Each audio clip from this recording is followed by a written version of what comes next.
मस्जिद नबवी के अंदर ऐसे ऐसे मोजज़ात होते हैं जिन्हें देखकर इंसान का ईमान ताज़ा हो जाता है।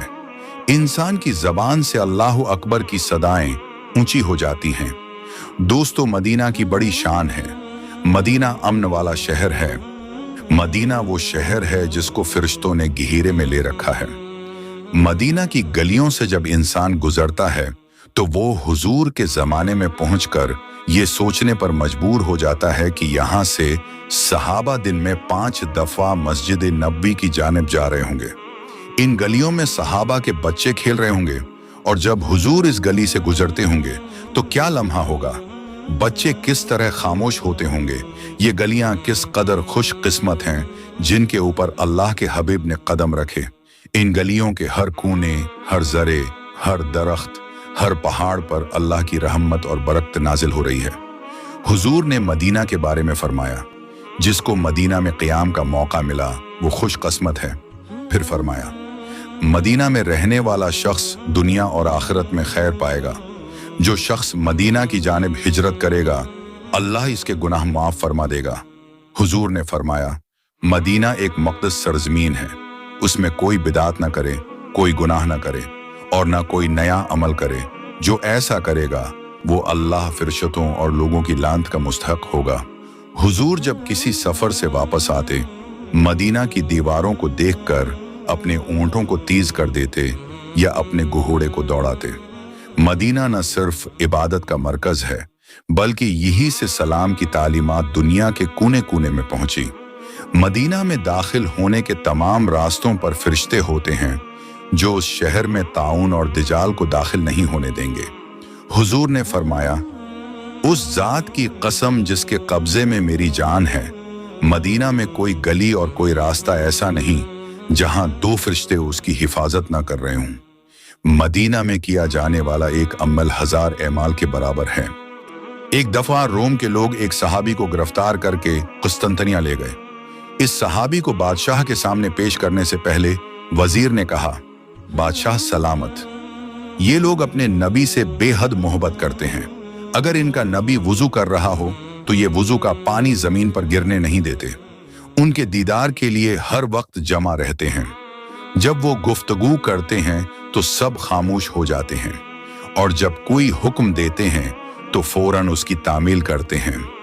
अदब की वजह से उनकी तरफ आंख उठाकर भी नहीं देखते। मैं बड़े बड़े बादशाहों के दरबारों में गया हूं मगर किसी बादशाह को अपने साथियों के दरमियान इतनी अजमत और मोहब्बत के साथ नहीं देखा जितना मोहम्मद को उनके साथियों के दरमियान देखा है। ये लोग तो उनके जिस्म से गिरने वाले बालों को भी संभाल कर रखते हैं। रोम का बादशाह ये तारीफ सुनकर मुतासिर हुआ और हुक्म दिया कि कैदी को मेरे पास लाया जाए।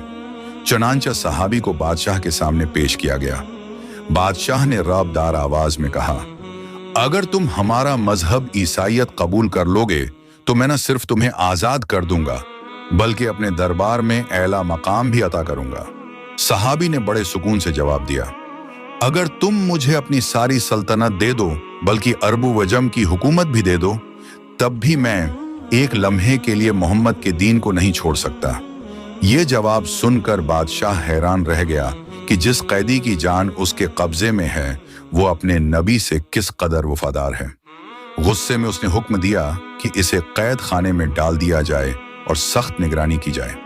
फिर बादशाह ने उसके ईमान को आजमाने के लिए अपनी खूबसूरत बेटी को हुक्म दिया कि बेहतरीन लिबास और ज़ेवरात पहनकर इस कैदी के पास जाए। शहजादी को उसके कमरे में दाखिल करके दरवाज़ा बंद कर दिया गया। बादशाह को यकीन था कि अब ये नौजवान इस आजमाइश में कमज़ोर पड़ जाएगा क्योंकि उसकी बेटी की खूबसूरती के चर्चे दूर दूर तक थे। जब वो लड़की सहाबी के कमरे में दाखिल हुई तो सहाबी उस वक्त इबादत में मशगूल थे। सहाबी ने बादशाह की बेटी की तरफ आंख उठाकर भी न देखा। वो बात करने की कोशिश करती रही मगर सहाबी की निगाहें झुकी रहीं। वो अल्लाह की याद में इस कदर गुमो थे कि जिसे दुनिया उनके लिए बेमानी हो चुकी हो। कुछ देर बाद बादशाह की बेटी वापस आकर कहने लगी, बाबा जान, आपने मुझे ऐसे शख्स के पास भेजा जिसने मेरी तरफ देखना भी गवारा नहीं किया। वो कैदी तो ऐसा मालूम होता है जैसे किसी और दुनिया से आया हो। ये सुनकर बादशाह और ज्यादा हैरान हुआ। अब उसने सहाबी को डराने के लिए एक और चाल चली। एक बड़ी देग में तेल खोलाया गया और एक कैदी को उनके सामने उसमें डाल दिया गया, जो चंद ही लम्हों में हड्डियों का ढांचा बन गया। फिर कैसर बादशाह ने कहा, हमारा मजहब कबूल कर लो, वरना तुम्हारा इंजाम भी यही होगा। ये सुनकर सहाबी की आंखों में आंसू आ गए। कैसर बादशाह ने समझा कि शायद वो खौफजदा होकर रो रहे हैं, मगर सहाबी ने फरमाया, मैं इसलिए नहीं रो रहा कि मुझे मौत का खौफ है, बल्कि उसलिए रो रहा हूं कि मेरी सिर्फ एक जान है जो अल्लाह की राह में कुर्बान होगी। अगर मेरी सौ जाने भी होते तो मैं मुस्कुराते हुए सबको अपने नबी पर कुर्बान कर देता। उनका यह जवाब सुनकर दरबार में सन्नाटा छा गया। आखिरकार कैसर ने आखिरी पेशकश की, अगर तुम मेरा सर चूम लो तो मैं न सिर्फ तुम्हें बल्कि तुम्हारे तमाम साथियों को भी माफ कर दूंगा। सहाबी ने सोचा कि अगर मेरे एक अमल से दूसरे कैदी भी आजाद हो जाएं तो ये गहाटे का सौदा नहीं। चनांचा उन्होंने कैसर का सर चूम लिया और उसने तमाम मुसलमान कैदियों को रहा कर दिया। ये वाकया हजरत उमर बिन खुत्ताब के जमाने में पेश आया।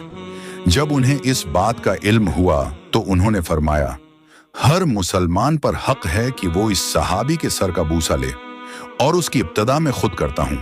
फिर आप उठे और उस सहाबी के सर का बूसा लिया। उस अजीम सहाबी का नाम अब्दुल्लाह बिन हज़ाफा सहमी था। अब हम उस आदमी के बारे में बताएंगे जिसके साथ मस्जिद नबवी के अंदर कुदरत का करिश्मा हुआ। अब्दुल हकीम से ताल्लुक रखने वाला शहजाद खां दो बहनों का भाई था। घर में गुर्बत की इंतहा थी, कई कई दिन के फाके करना पड़ते थे। बड़ी मुश्किल से वीजे के पैसे जमा किए, ड्राइवर के वीजे पर सऊदी अरब आ गया। वो हमेशा रब से दुआ करता कि उसे मदीना के अंदर काम मिले, ताकि वो हुजूर की खुशबू को मदीना में महसूस कर सके। शहजाद की खुश किस्मती कि वो मदीना में ही ड्राइवर का काम करने लगा। वो बाकायदगी से नमाज़ें मस्जिद नबवी के अंदर अदा करता। पहले 1 साल तो कंपनी ने अच्छे तरीके से तनख्वाह न दी। कभी मुखालफे की रकम काट लेते तो कभी गाड़ी खराब होने का जुर्माना आयद कर देते। दूसरे साल उसने जो कमाई की उससे घर में 2 मकान तामीर कर लिए गए, जबकि तीसरे साल उसने बहनों की शादी कर दी। उसे पाकिस्तान गए हुए 3 साल का उर्सा होने वाला था। उसके वालिदैन चाहते थे कि वो पाकिस्तान आए और उसकी शादी कर दी जाए। कहते हैं मजबूरियां इंसान को आगे बढ़ने नहीं देते। वो जब भी घर कॉल करता तो घर वाले यही कहते कि वापस आ जाओ। आखिरकार उसने अपने वालिदैन को खुशखबरी दी कि वो इतवार को वापस आ रहा है। घर वालों को जैसे ही पता चला तो ईद का समा हो गया। माँ के खुशी से पांव जमीन पर नहीं लग रहे थे। बहनें अपने भाई का इंतजार करने लगे।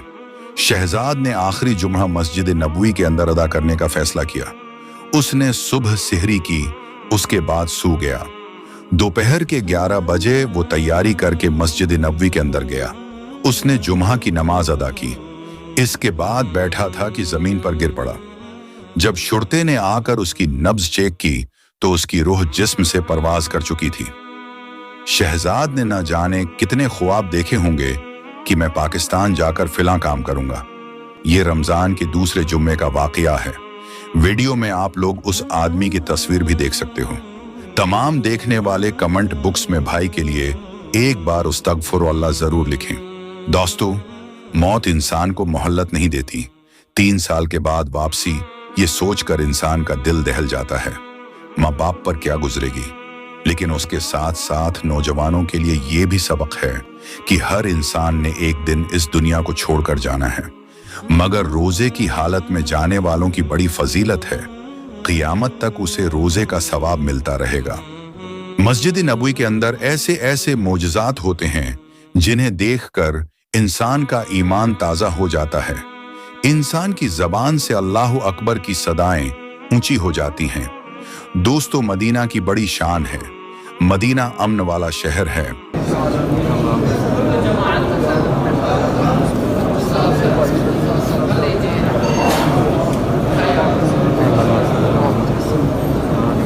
يلا يا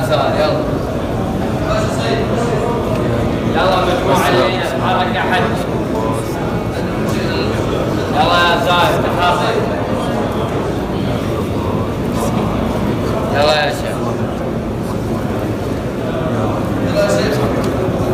haji. Voilà.